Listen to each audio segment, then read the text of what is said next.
Coming to you from the Spit Studios in Vancouver, British Columbia, Canada. This is the Spit Sports Show. Wow. This feels like it's going to be one of the best NFL seasons ever. From Thursday to Monday, it was just awesome game after awesome game after awesome game. Every time slot had an all-time classic in it. Well, Philly Dallas wasn't necessarily an all-time classic, but it was definitely eventful to say the least. Chargers Chiefs, that was a all-time Herbert game, all-time game between those two teams. The Sunday 10 a.m. slot had Falcons Bucks, which was awesome, and Jets Steelers, which somehow turned into just an all-time classic in its own right. The 1 p.m. slot had some awesome games too. Sunday Nighter was just one of the greatest games I've ever seen in my entire life, with one of the greatest quarterback performances I've ever seen in my life. And there is no hyperbole there. What Josh Allen did and what Lamar Jackson did before that was just out of this world. And then the Monday Nighter finished up with Caleb looking like Caleb from last year and JJ McCarthy winning comeback player of the year from one half to the other. He looked like two completely different football players, but that's not what we're here to talk about today. We are here to talk about Spit's picks and how awesome we were in week one, going a quick 4-1 to start off the year. Obviously, we bet the Bills as underdogs at home. There was never a doubt about that one. Vegas easily covered the 2.5 versus New England. They won outright. Arizona, this was the sketchiest one of the weekend in terms of the wins that we were able to pull out. We had them 6.5 over the Saints. They tried their best to keep the Saints in that game, but Spencer Rattler turned out to be Spencer Rattler in the end. Cardinals covered that 6.5. The Cowboys getting 7.5 points versus Philly. Everybody knew that was too many points. Free money coming to you guys. And then picking the Lions as underdogs over the Packers. That was just a bad bet. It happens. Going into week two, there are 3 bets that I feel absolutely incredible about.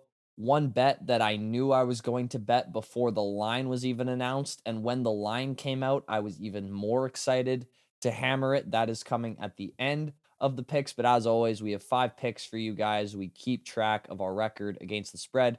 We were 61% against the spread last year, starting off the year at 80% against the spread at 4-1.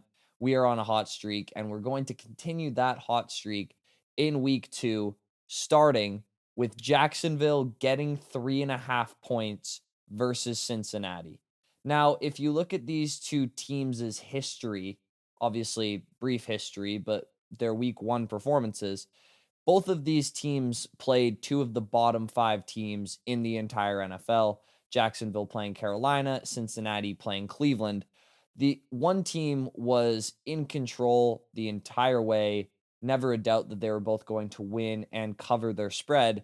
And the other team was an extra point away from getting upset and played like complete trash on offense outside of the first drive. And the latter team is favored in this game for whatever reason. Now, I said coming into this season that I think the Bengals O-line is going to be an even bigger issue than their defense. No one really believed that, considering how anemic their defense was. But wow, if you watched week one and what Myles Garrett and company were able to do to that offensive line, it was rude at some points. It looked like a man amongst 5 boys trying to protect Joe Burrow. He took some shots. Add on to that, the right tackle might not play this week. He's questionable. I don't know if he's going to suit up or not. Jacksonville's defense, on the other hand, is full of confidence right now. Now, should they be?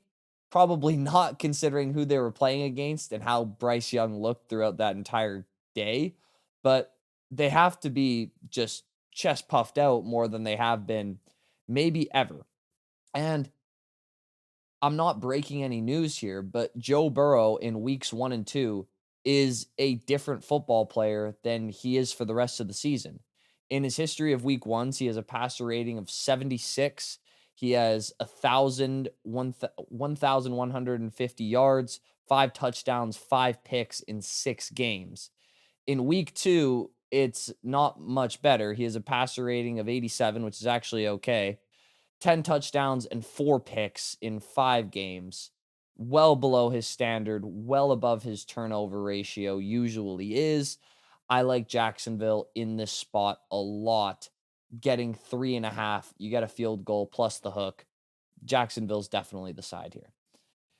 Next pick, Atlanta. Now, when I bet this game, I was doing it on the Tuesday, and Atlanta at that point was favored by 5. That line has already dropped to 3.5. I was able to bet it at 5, but I still like the Falcons at 3.5 at Minnesota.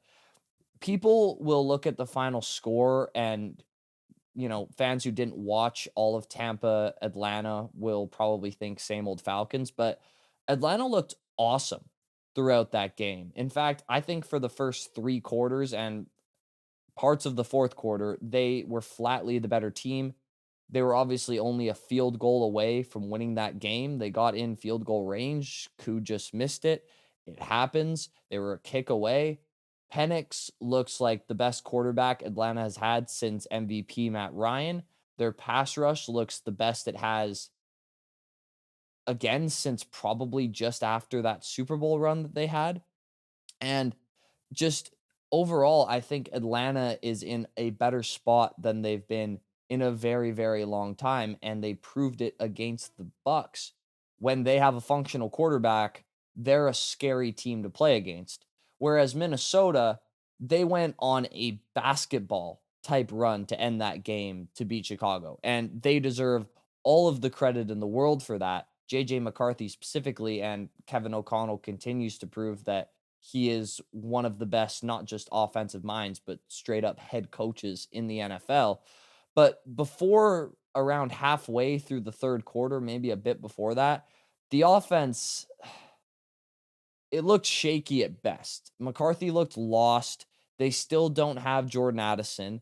They just lost Blake Cashman to a hamstring injury. He's going to be out for a couple of weeks.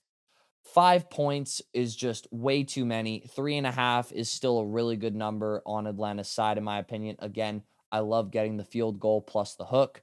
Atlanta's definitely the side there. Tampa getting 2.5 points against the Houston Texans.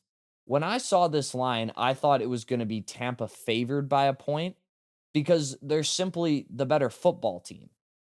Again, I praised Atlanta a lot because I thought they had a great performance against the Bucks, but at the end of the day, the Bucks found a way to win that game despite the offense looking incredibly out of sync for the first 2.5 quarters. Baker in particular just looked like he was in a new offensive system, which he was.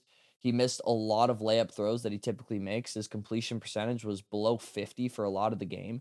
And yet, when plays had to be made, he made plays. Whereas Houston's offense, to me, looks broken.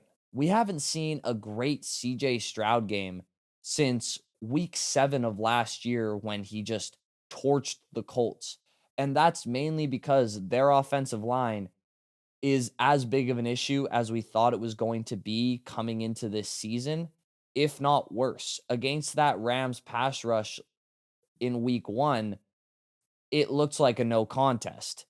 Add to that, their receivers outside of Nico Collins leave a lot to be desired with Tank Dell still on the shelf.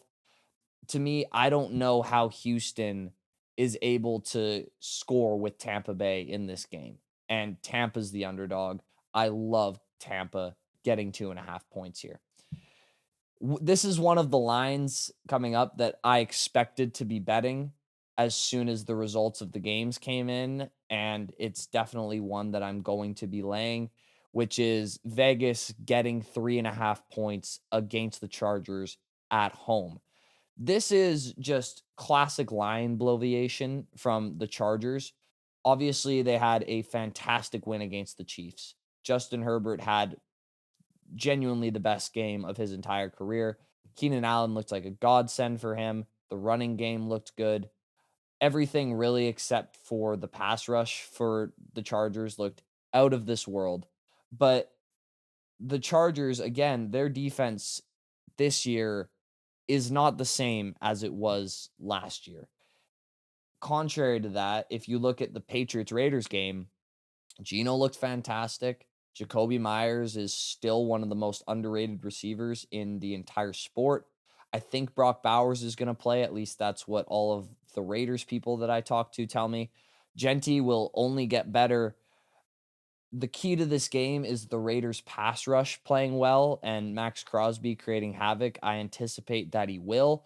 3.5 points for a Pete Carroll, Geno Smith team at home against the Chargers team that, yes, looked awesome in week 1, but hasn't proven that they can consistently cover spreads and win divisional games. I think you have to bet the Raiders here. Again, 3.5 points. You get the field goal, you get the hook. That's the side that you want to be on for this game. And this is by far my favorite bet of the week. I thought I was going to be betting this as soon as one of the games ended. And as soon as I saw the line, I got even more excited about betting it. Denver only laying 2 points against the Indianapolis Colts. This is just the perfect combination of people being way too high on the Colts, who, props to them for just demolishing the Miami Dolphins, but that was to me the definition of beating a dead horse. Miami is 32 of 32 in the NFL when it comes to vibes and the general aura around the team. It is just down in the dumps right now, and the Colts took full advantage of it. Again, props to them. But if you think that's how Daniel Jones is going to look like for another 16 weeks, I've got a bridge in Brooklyn to sell you. It's just not going to happen. He's not that good. Whereas the Broncos against the Titans were just kind of playing with their food the entire game, it felt like. I know that Tennessee was, within striking distance, but it never really felt like they had a chance to win that game. The only thing keeping them in it were a bunch of weird shot plays. Like that one on 4th down gets all of the attention, obviously, because that was just a what are you doing? But there were a couple of other little plays on 3rd down and 3rd and short where I thought Bo Nix really came into that first game with the confidence of, okay, my rookie season's done. It's sophomore Bo Nix time. I'm going for big numbers, hopefully MVP consider it. Like he looked like he got a bit too full of his own talent. I think this is a week Sean Payton kind of reels that in a little bit, goes back to the fundamentals of what Bo Nix is good at. RJ Harvey looked awesome. I think they have the better quarterback, the Broncos do. They have the better weapons, and they obviously have the better defense. It might be the best defense in the entire NFL. I don't expect Daniel Jones to score more than 17 points in this game. And with the Broncos only laying 2, they can definitely get to 20 against this Colts defense. Broncos -2 is definitely the side there. Let me know what you guys think of the picks this week. Let me know what your favorite bets of the week are. I love hearing about them in the comments below. I'm small enough as to where I can read all comments and love doing so. Drop something down there. Please leave a like on the video if you enjoyed what you heard. Please subscribe if you really enjoyed it. The Spit Sports Show just hit over 400 subscribers. Big things happening on this channel. And as always, I will see you all in the next one. Peace out. Love you guys.